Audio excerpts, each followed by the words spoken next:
어디든 누구든 부르면 달려갑니다. 시시콜콜 택시!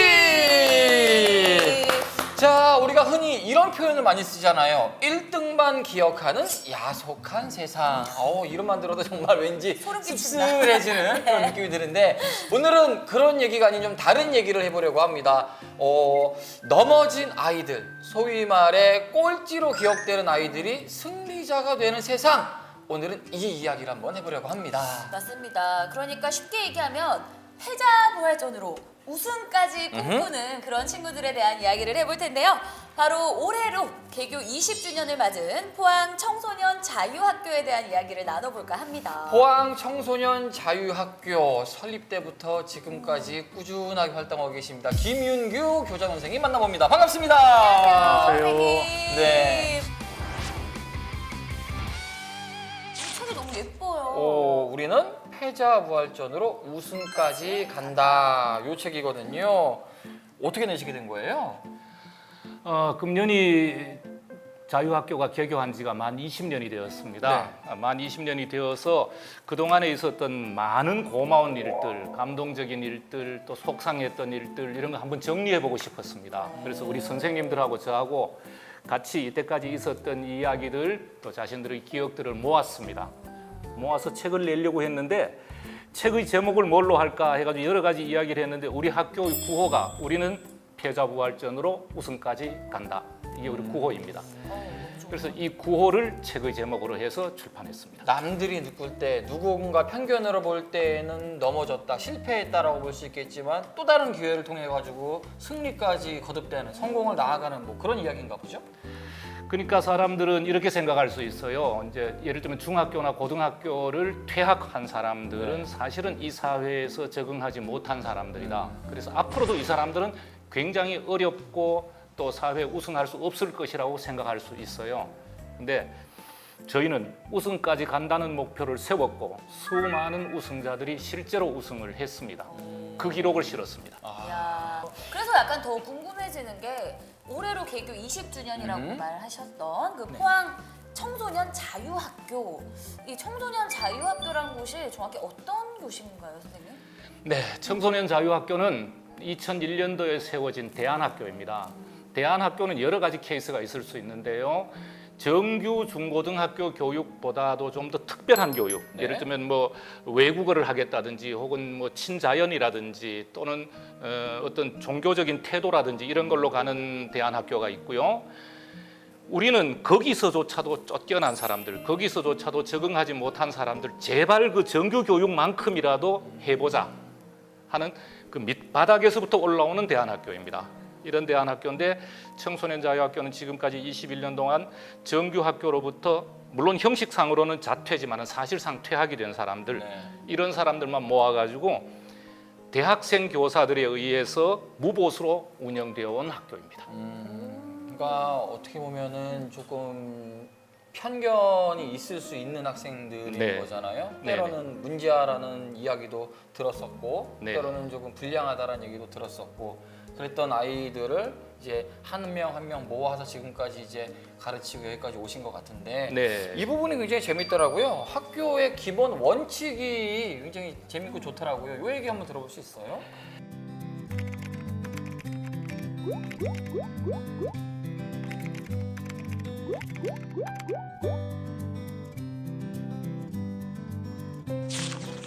각 학교에다 다 연락을 해가지고 그리고 우리 교육청에다 연락을 해가지고 학교에서 퇴학된 사람들의 명단과 연락처를 어렵게 구했습니다. 네.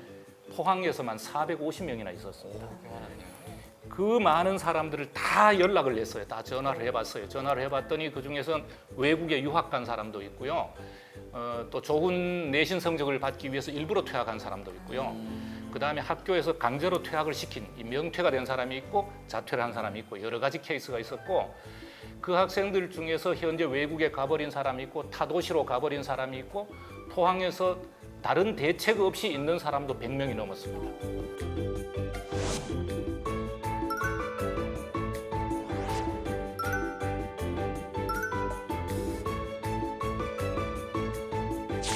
이 사람들 모두를 연락해서 4명이 오기로 했었습니다. 그래서 4명의 학생과 45명의 선생님으로 학교를 개교를 했습니다. 학생이 4명이고 네. 선생님이 45명. 네네. 근데 사실 이게 열정만으로 되는 건 아니잖아요. 사람도 필요하고 무엇보다도 현실적으로 이 금전적인 부분도 좀 필요했을 것 같은데 어렵지 않았어요? 시작하면서?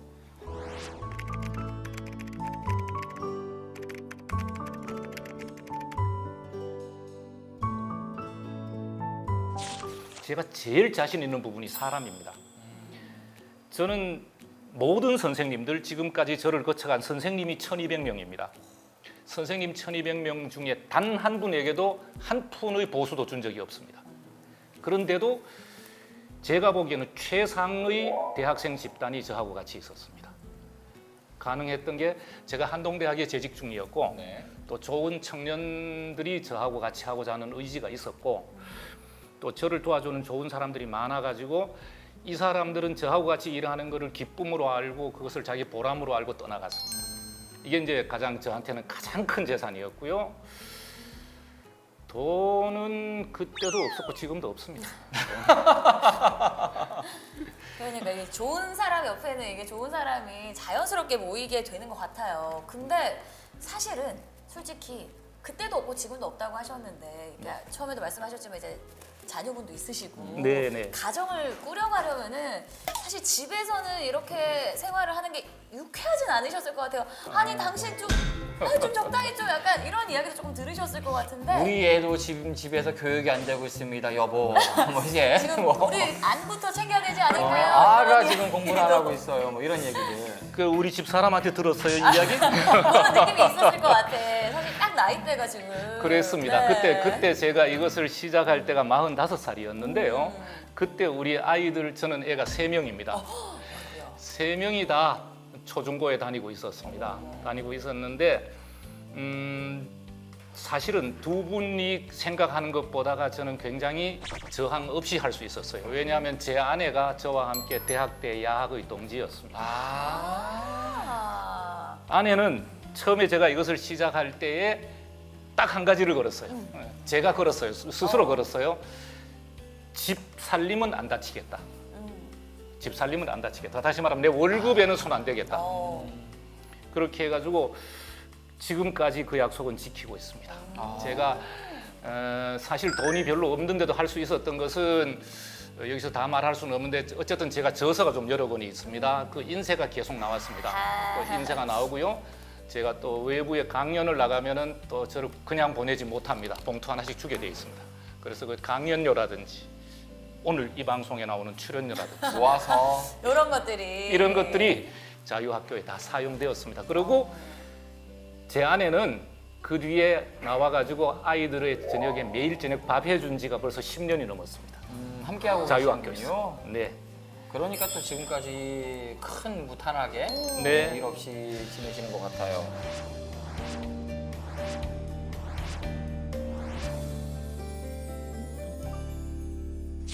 근데 사실 저는 방금 이야기를 들으면서 좀 궁금했던 게 입을 닫는다는 게 마음이 닫혀있기 때문에 입도 같이 닫히는 거라고 생각이 들거든요. 근데 그런 친구들이 부모님과도 대화를 하지 않는데 어떻게 이렇게 수업까지 같이 하면서 끌고 가시는 거예요? 이거는 사실 뭐 강압적으로 할 수 있는 부분은 아니잖아요. 사실 이게 이제 우리 학교에서 일어나는 기적의 출발점입니다. 우리 학교에서는 사실 솔직히 말하면 내가 이 학교의 교장으로서 내 입으로 말하긴 정말 미안한데 정말 기적 같은 일이 일어나요. 이 아이들이 말도 안 하고 표정 자체가 없어요. 아예 싫은 표정조차도 없어요. 그냥 관심이 없군요. 그냥 거의 무로 거의 사는- 무표정 상태에 있는 거죠. 그리고 이 아이들은 어떠냐 그러면 이렇게 사람들이 자기한테 가까이 가서 자기를 사랑한다는 표시를 내는 순간에 애들이 몸을 움츠려 버려요. 튕겨내요. 그렇게 하는데 우리 학교에는 엄청난 인력이 있습니다. 매일 아이들에게 밥만 해주는 선생님이 18분이나 있어요. 18분이 한꺼번에 오시는 게 아니고 월, 화, 수, 목, 금 각각 다른 분들이 이렇게 오시는데 한 3분 정도씩 매일 밥을 하시거든요. 이분들은 정말 엄마가 하는 밥처럼 밥을 해주셔요. 그런데 이 아이들이 처음에는 그 밥을 안 먹어요. 안 먹고 심지어는 저녁 시간만 되면 나가가지고 슈퍼에 가가지고 인스턴트 식품 사 먹어요. 그러다가 이제 우리 선생님들이 같이 가서 인스턴트를 먹으면서 애들하고 이야기를 해요. 그러다가 데리고 들어와가지고 결국은 와서 밥 먹기까지 와요. 밥을 먹으면서도 말 하나도 안 하고 밥을 먹어요. 먹고 난 뒤에 그릇에 쓱 주고 가요 그냥. 이거 한 닷새만 하면요. 네. 쓱 주면서 감사합니다 이러고 가요. 변하네요. 변화. 그 다음부터는 지가 와서 밥 받아가요.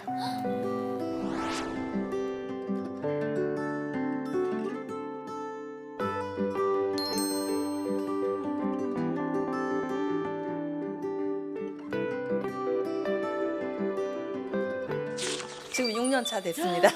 근데 빠져나올 수 없을 정도로 제가 너무 기분이 좋은 거예요. 와서 할 왜요? 때. 왜? 왜요? 아이들 내 손으로 밥을 해주는 것도 좋고, 그리고 아이들이 밥을 먹는 걸 보면 행복하고, 그리고 이제 엄마의 손맛 플러스 사랑.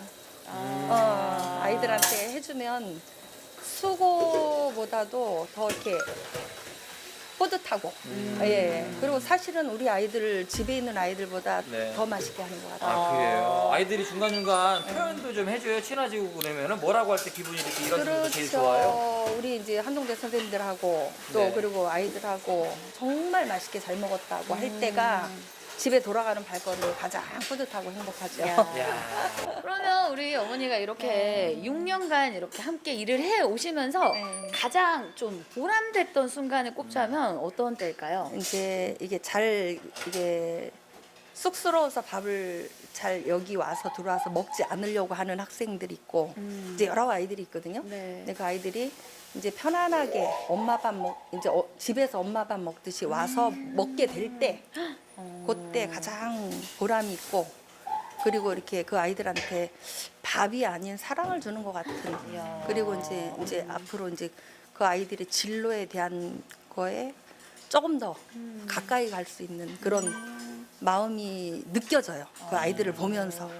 왜 학생들, 중학생, 고등학생, 10대 후반의 학생들과 20대 초반의 선생님들, 이 사실 아무리 선생님과 학생이라 하더라도 나이 차이도 얼마 안 되고 또 서로 간에 의견 차이도 있을 수 있고 부딪히는 경우는 없었어요? 시간 뭔데? 막 약간 이렇게 막 그렇지. 어리니까 딱 봐도 어리니까. 선생님 우리 학교 학생이에요? 약간 그런 느낌 너무 아니야? 비슷하게 해요. 뭔데? 언니가 뭔데야? 막 이런 것들 있잖아요. 그런데 이 학교를 운영하면서 제가 정말 엄격하게 운영하는 두 가지 원칙이 있거든요. 네.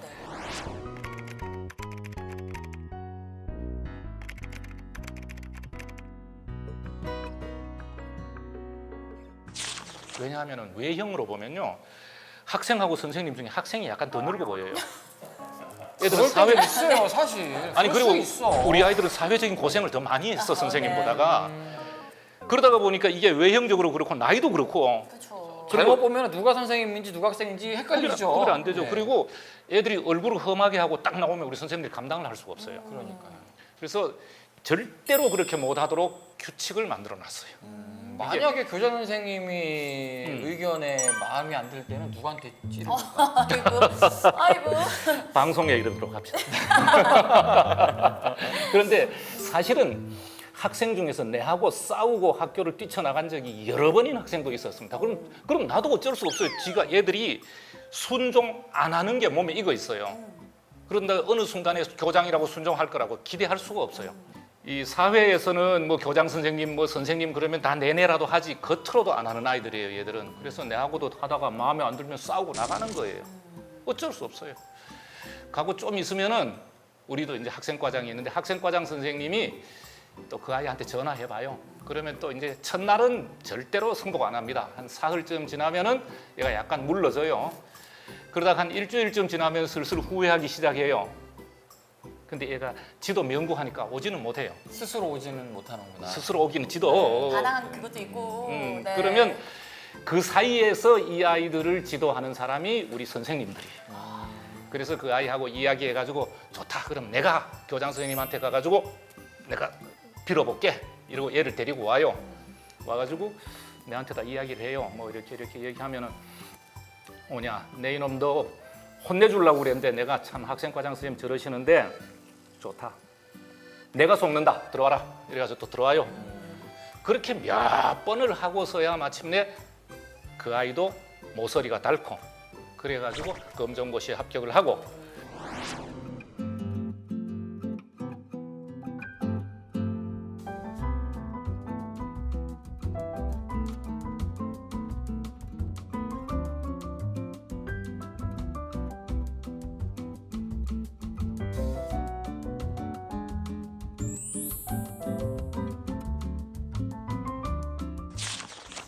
우리 김윤규 교장 선생님께서 자부심 있게 칭찬하셨던 또 입이 침이 마르게 칭찬하셨던 학교와 우리 학교 선생님 만나러 저희 현장으로 와봤습니다. 네. 학교 분위기가 굉장히 저는 따뜻하다고 느꼈어요. 첫인상이. 상윤 씨는 어땠어요? 그러니까 사실 저는 이렇게 뭐 한 공간에 자리를 마련을 했다라고 해서 뭔가 이렇게 어딘가랑 다 같이 섞여 있는 느낌을 생각을 했었는데 되게 아담하고 뭔가 그렇죠. 정감 있는 학교 같은 맞아요, 느낌. 맞아요. 앞에 나름 농구 그것들도 있고 막. 정이 뭔가 좀 뚝뚝 묻어나는 네네. 그런 분위기가 아닌가 싶습니다. 일단 우리 학생들을 가르치고 있는 학생이자 선생님이잖아요, 이곳에서는. 그죠? 반갑습니다. 아유 선생님 네. 안녕하세요. 선생님 소개부터 해주세요. 네, 안녕하세요. 저는 한동대학교 학생이고요. 이 자유학교에서 연극과장으로 섬기고 있는 조은비라고 합니다.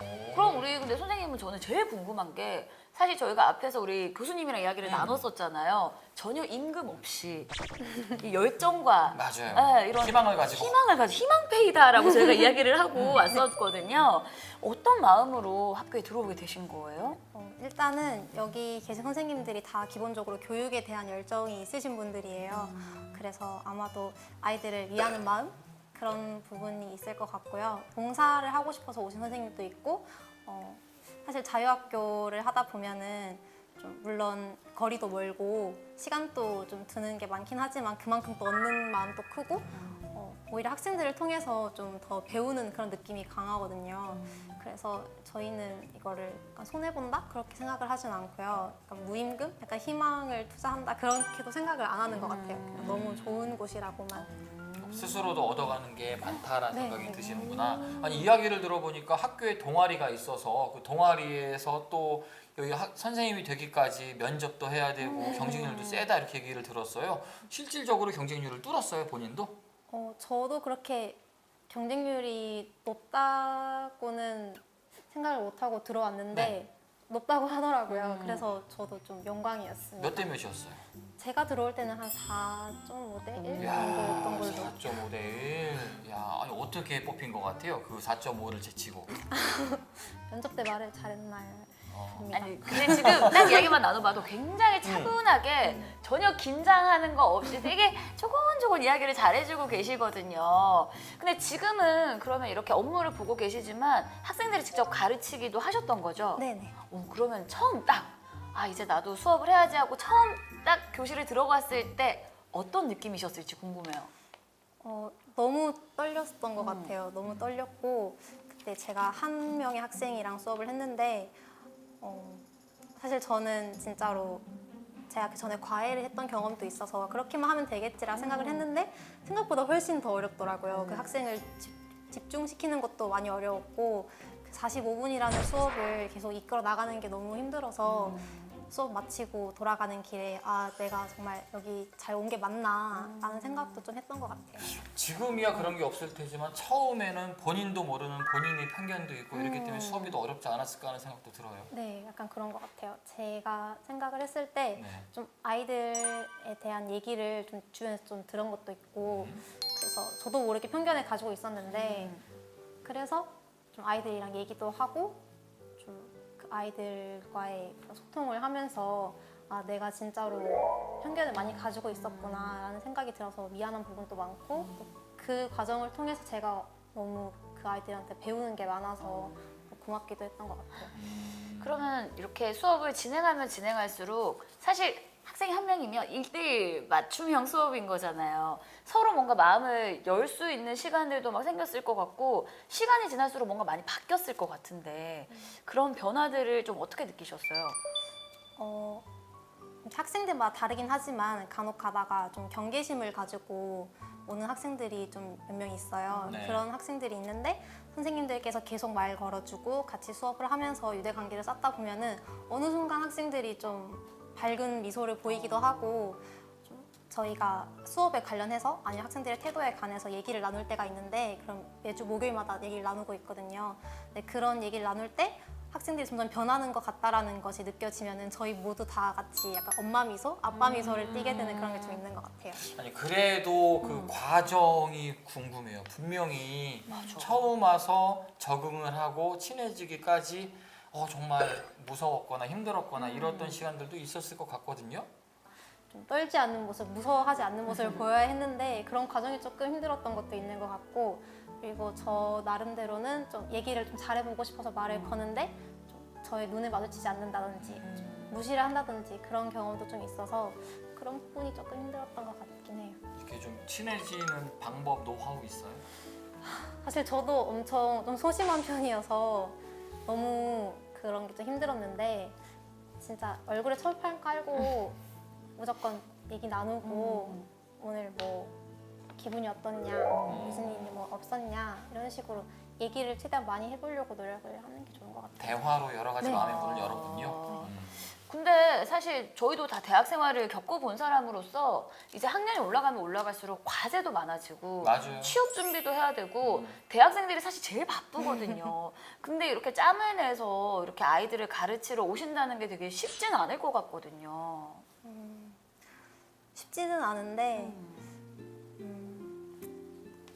쉽지 않은 만큼 약간 너무 봉사활동이 편했으면은 그만큼 또 얻는 보람이 안 컸을 것 같다는 생각이 들어요. 거리도 멀고 아이들한테 투자하는 마음이라던가 그런 것도 크고 해서 오히려 더 그 속에서 얻는 기쁨이랑 보람이 더 큰 것 같아요. 어떻게 이런 마음을 가질 수 있지? 그럼요. 그러니까요. 그러니까 이렇게 와. 열심히 하는 거죠. 완전 왔다 갔다 하는 통학비나 차비도 다 자비로 하는 거잖아요. 네, 버스비 저희가 부담. 오. 아니 약간 그 교장 선생님의 그 선생님이다라는 생각이 그 지금 선생님, 그 계속 제자. 들어요. 진짜로 그 선생님의 그 제자다라는 생각이 계속 듭니다. 와. 그래요. 그래도 어떨 때 좀 가장 보람을 좀 느끼세요? 아무래도 검정고시를 딱 쳤을 때인 것 같아요. 검정고시를 치면은 저희가 검정고시를 응원하러 배웅을 가거든요. 아이고야, 진짜요? 네, 그리고 그 자리에서 바로 저희가 채점을 해요. 가채점을. 그리고 아이들한테 결과를 알려줬을 때 합격이다. 그러면 애들이 정말 기뻐하거든요. 정말 기뻐하고 뭐 선생님 감사합니다 이런 말 해주는데 아무래도 그때가 제일 보람이 큰 것 같아요. 그렇죠. 그만큼 사실 제일 보람 있는 순간이 아닐까라는 생각이 들어요. 하지만 때로는 미안할 때도 있을 거고 좀 안타까울 때도 있을 것 같아요. 네.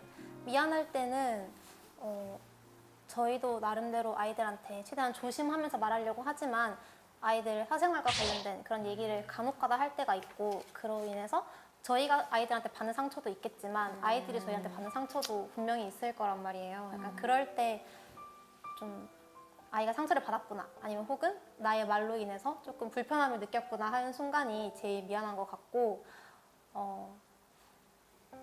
네, 좀 그런 것 같아요. 그때 좀 지금 미안한 말하는 표정만큼은 이게 지금 열린 가득한 선생님의 그러니까. 예, 뭔가 좀 딱 느껴집니다. 네.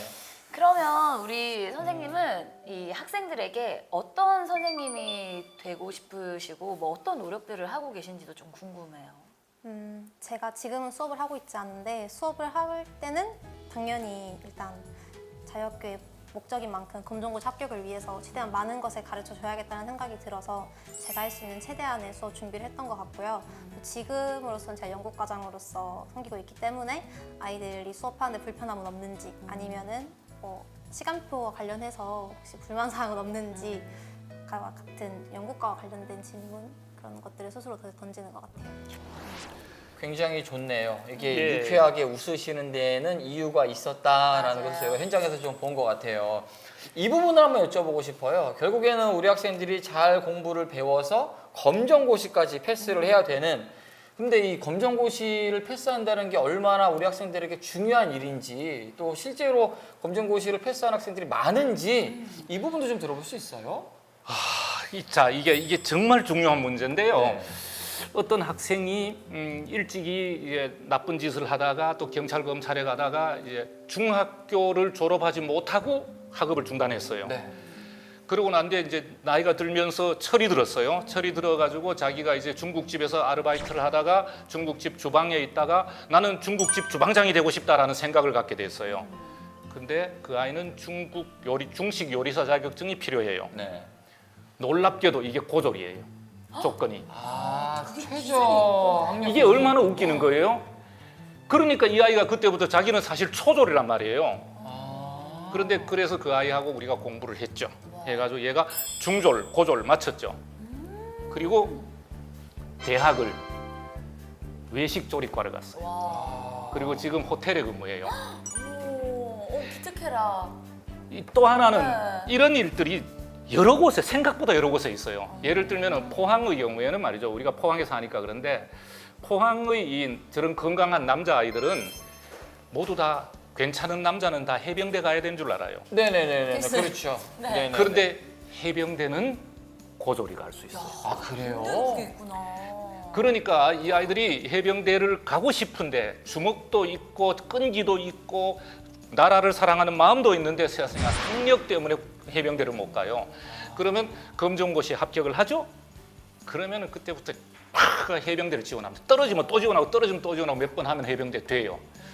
그럼 이 애가 가서 그 어려운 훈련을 받고 해병 옷을 입고 쫙 입고 와가지고 내한테다 경례를 붙입니다. 합격률은요? 아, 우리가 지금까지 제가 통계를 여기에 보면 통계를 내놨어요. 이때까지 있었던 학생의 통계를 다 내놨어요. 총 몇 명이었던가 하는 걸 했는데 지금까지 자유학교에 왔던 사람이 498명입니다. 그리고 500명 중에서 졸업 자격 취득자가 300명이에요.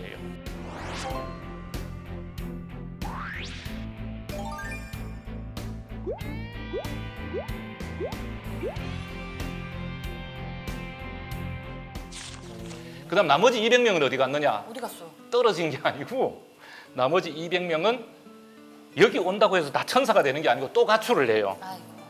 또 가출하고 또 가출해가지고 결국은 행방이 불명해진 사람이 한 200명쯤 돼요.